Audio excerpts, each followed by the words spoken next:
The Church of Jesus Christ of Latter-day Saints is donating $5.1 million to the American Red Cross. A BYU student shows off his athletic endurance by completing the wide trail as many times as possible in 12 hours. Thank you for this historic chance to join the highest court. Supreme Court hearings are underway for nominee Ketanji Brown Jackson. Welcome to Universe Live. I'm Katie Ann Powell. And I'm Hassan El-Sheikh. It's Tuesday, March 22nd. The long days of questioning from the Senate Judiciary Committee directed at Judge Ketanji Brown Jackson have begun. Today is day 2 of the confirmation hearing of Brown Jackson to the Supreme Court. Karen Kaifa reports from Washington. Day 2 of confirmation hearings for Supreme Court nominee Ketanji Brown Jackson, and senators wasted no time zeroing in on the most important issues. The issue involving child pornography. I want to turn to that issue because it was raised multiple times, primarily by the senator from Missouri. And he was questioning your sentencing record in child pornography cases. As a mother and a judge who has had to deal with these cases, I was thinking that nothing could be further from the truth. Pressing Jackson on her judicial philosophy. I am acutely aware that as a judge in our system, I have limited power, and I am trying in every case to stay in my lane. Her thoughts about expanding the Supreme Court beyond 9 justices. In my view, judges should not be speaking to political issues, and certainly not a nominee for a position on the Supreme Court. And her work as a public defender representing detainees at Guantanamo Bay. That's what you do as a federal public defender. You are standing up for the constitutional value of representation. On Capitol Hill, I'm Karen Kaifa. Senator Mike Lee spoke in the Judiciary Committee nomination hearing, congratulating Jackson on her nomination. You see, it's the legitimacy of the courts that gives them their potence, their power, their significance in our system of government. We all have a duty to make sure that we don't undermine that very thing that we purport to be protecting. He says he is committed to keeping civility in the upcoming hearing. He also gave advice to the future nominee, stating the importance of judicial self-restraint and respect. Regarding Jackson's future as a Supreme Court judge, Lee emphasized how important it is for her to show a commitment to both the power of the Constitution and the separation of powers. Supreme Court nominee Ketanji Brown Jackson has a surprising tie to Utah. Also here from Park City, Utah, are Patrick's older brother, Gardy, and his wife, Natalie. Her brother-in-law and sister-in-law, Gardy and Natalie Jackson, currently live in Park City. Gardy is the older brother of Jackson's husband, Patrick. Ketanji and Patrick met in college and have been married since 1996. Brown discussed in her opening statement how important family is in her life. She explained how each family member has helped her get to this point in her life and career. Utah's Democratic Party is holding its caucus tonight across the state. New precinct officers and delegates will be elected at each local meeting. These meetings can teach Utahns what the Democratic Party is doing in their area and introduce other Democrats near them. Some counties will be holding virtual meetings while others will be in person. Events will begin at 6, 6:30, or 7 p.m. depending on the location. To find your neighborhood meeting time and registration, head to utahdemocrats.org/caucus. The website also has a caucus attendee form for those who can't attend the meeting. 2 voting rights groups are suing the state of Utah over redistricting maps that they say are unfair to voters. The 2 parties involved are the League of Women Voters and Mormon Women for Ethical Government. They say the Republican-leaning legislator is diluting the voices of the people in the community. The groups are also concerned the new maps ignore the independent voters. Republican lawmakers argue the district lines do a better job of reflecting rural and urban areas in Utah. Utahns have 9 days to register or make any changes to their political party. The Utah County Clerk says the deadline to change your party affiliation is Thursday, March 31st. Utah laws require you to register with your desired party in order to vote in the primary election. The primary election is on Tuesday, June 28th. You can also choose to vote for a candidate from any party in general elections. If you're interested in changing your affiliation, you can change your affiliation by mail, over the phone, or online at utahcounty.gov. Governor Cox signed 67 bills during the 2022 general legislative session. Among the bills signed is a bill that will impact the future of the Great Salt Lake, a bill that makes modifications to Utah's driver's license exam, and a bill will require secondary water to be metered in order to help reduce water waste. This brings the total number of signed pieces of legislation from the 2022 general legislative session to 121. A father is suing a deputy, the Utah County Sheriff's Office, and Taco Bell over the death of his son. BYU student Joseph Spencer was hit in his car by Deputy Joseph Richardson while pulling out of Taco Bell parking lot on 900 East. Spencer's father, Wesley D. Spencer, is suing the deputy for supposedly not doing his duty and acting recklessly. He is also suing the Utah County Sheriff's Office for a lack of safety policies and Taco Bell for having shrubbery that blocks a driver's view of the road. The lawsuit was filed in Summit County due to a conflict of interest in Utah County. The suit against all three parties adds up to a potential $300,000 in damages. The Office of Belonging names a new vice president. Carl Hernandez III works as a law professor and served on BYU's Committee on Race, Equity, and Belonging. Hernandez will work to address and implement recommendations provided by the committee after an in-depth report on the university. President Worthen says that the Office of Belonging is central to the school's goals to root out racism and combat prejudice. The Office of Belonging will move to the second floor of the Wilkinson Center in the location of the Office of Success and Inclusion. An associate professor of Africana Studies is speaking at BYU Kennedy Center tomorrow afternoon. Professor Keisha Khan Y. Perry is part of the Kennedy Center's 2022 lecture series, Engaging Global Inequality. Perry's talk will discuss how housing activists in Brazil can produce works to support urban housing struggles. The lecture is part of a series that is dedicated to global inequality. Perry will give her speech in room 238 of the HRCB from noon to 1 p.m. The lecture series will continue with 2 to 3 speakers every week until the end of winter semester. A BYU student sets a goal for running the Y Trail as many times as possible in 12 hours. Student Oak Jones ran the trail in January starting at 4:25 a.m. in below freezing temperatures and a snow-packed trail. The trail is 1.1 miles from bottom to top at an elevation of 937 feet. His goal was to complete 20 laps, but he only made it to 18.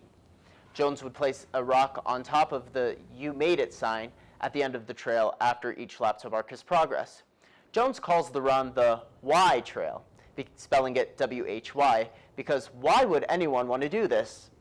Jones published more details and his thought process during the run on his blog at theooshlife.com. The Church of Jesus Christ of Latter-day Saints donates $5.1 million to the American Red Cross. The money will help the Red Cross carry out its mission to prevent and alleviate human suffering by helping them meet blood and plasma needs for hospital patients. The church's gift will be used in helping the organization's Sickle Cell Initiative. The project started in September 2021 and aims to reach more blood donors who are Black, since the majority of those with sickle cell are of African descent. Blood donations from Black people are crucial to help those who suffer with sickle cell disease. Russian forces are continuing to escalate their attacks. Fighting around Mariupol is fierce, but remains at this point isolated. We'll tell you what the White House is now warning the United States to prepare for. Check out this video. 2 pigs encounter a bear in their pen. We'll show you how they fought off this unexpected intruder. Flying castles and inflatable danger, how the weather can change in an instant and what you can do to protect yourself. Men's basketball continues their journey in the NIT tomorrow night, and have you checked out the Daily Universe magazine yet? If not, I'll tell you why you should. You can be the greatest, you can be the best, you can be the king, come banging on your chest. You can beat the world, you can beat the war, you could talk to God, go banging on his door. You can throw your hands up, you can beat the clock, you can move a mountain, you can break rocks. Just tell me you can find yourself. Standing in the Hall of Fame. And the world's gonna know your name. The forest is a whole hidden world of wonders. What better place to let your imagination soar? Experience nature and create a memory you can share. Visit discovertheforest.org to find a forest or park near you. There are 16 million children struggling with hunger in America. This is a serious problem, but one we can solve. Visit feedingamerica.org to help. Together we can solve hunger. Together we're feeding America.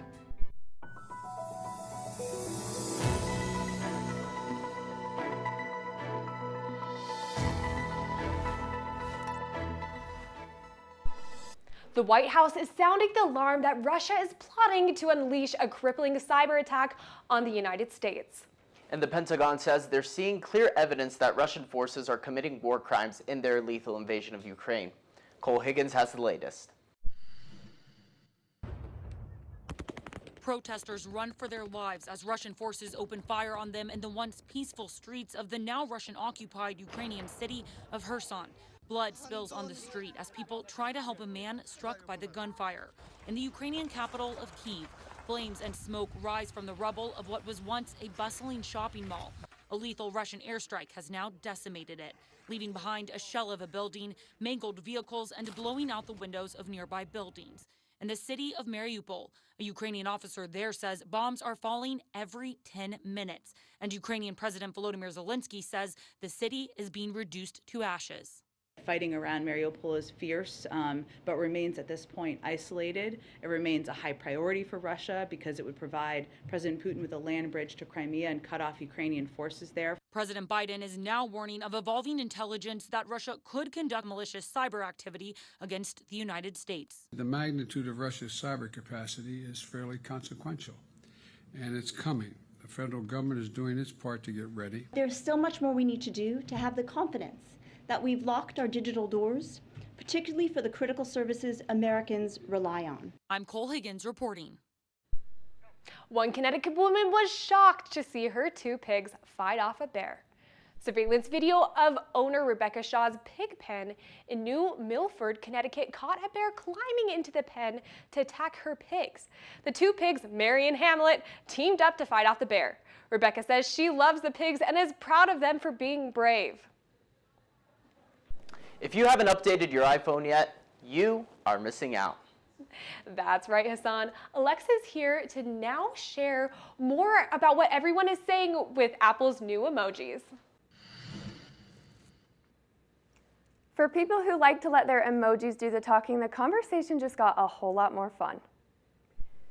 The new iOS 15.4 update includes the largest number of smile emojis introduced in an Apple update since iOS 11.1 in 2017. Some mentionable new emojis include a melting face, heart hands, a disco ball, 25 new skin tone combinations for the handshake emoji, and a pregnant man. People have taken to Twitter expressing their excitement, concern, and humor regarding the new emojis. One Twitter user called Apple the most woke company ever, while others likened eating too much Buffalo Wild Wings to the pregnant man emoji. Before emojis can be released, they need to be approved by the Unicode Consortium that monitors the standard for consistent coding and representation. Apple went through this process in September 2021. Representation and inclusivity seem to be the trend with Apple's new emojis. You can see here Apple has even included finger hearts, which boomed in popularity in Asia and across the globe during the uprising of K-pop. And to expand their representation, they've also included a wider range of skin color combinations, as you can see here. And arguably the most inclusive emoji is the pregnant man. With the social climate of the 21st century bringing attention to the non-binary and trans community, Apple's decision to expand their emojis to include diverse biological possibilities has caused quite the conversation on Twitter. So if you haven't updated your iPhone yet, make sure you do it tonight. And for all the Android users, I'm sorry to say it, but you're missing out.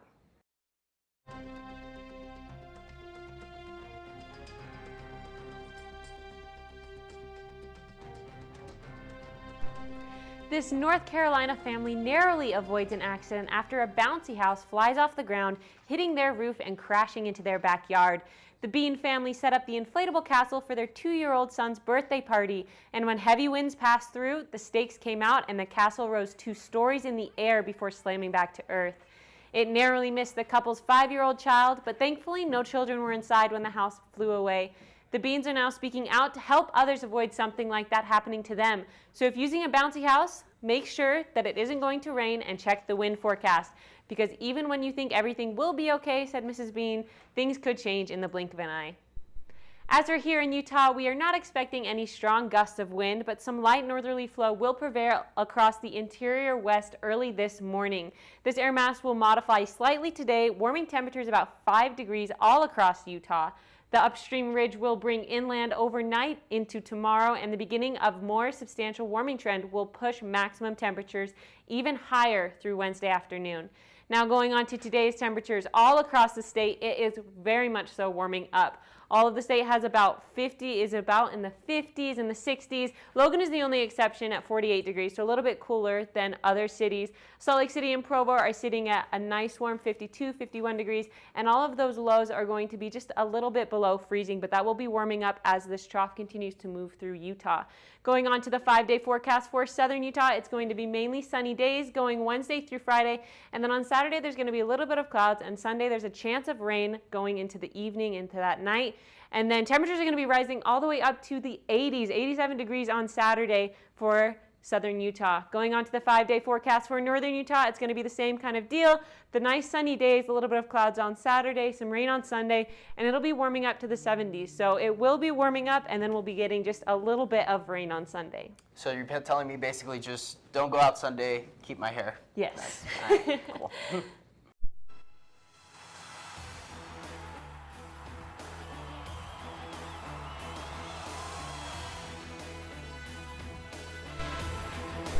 After going 1-2 last weekend in Portland, BYU baseball looks to get back to their winning ways as they travel up University Parkway to take on the Utah Valley Wolverines tonight at 6 p.m.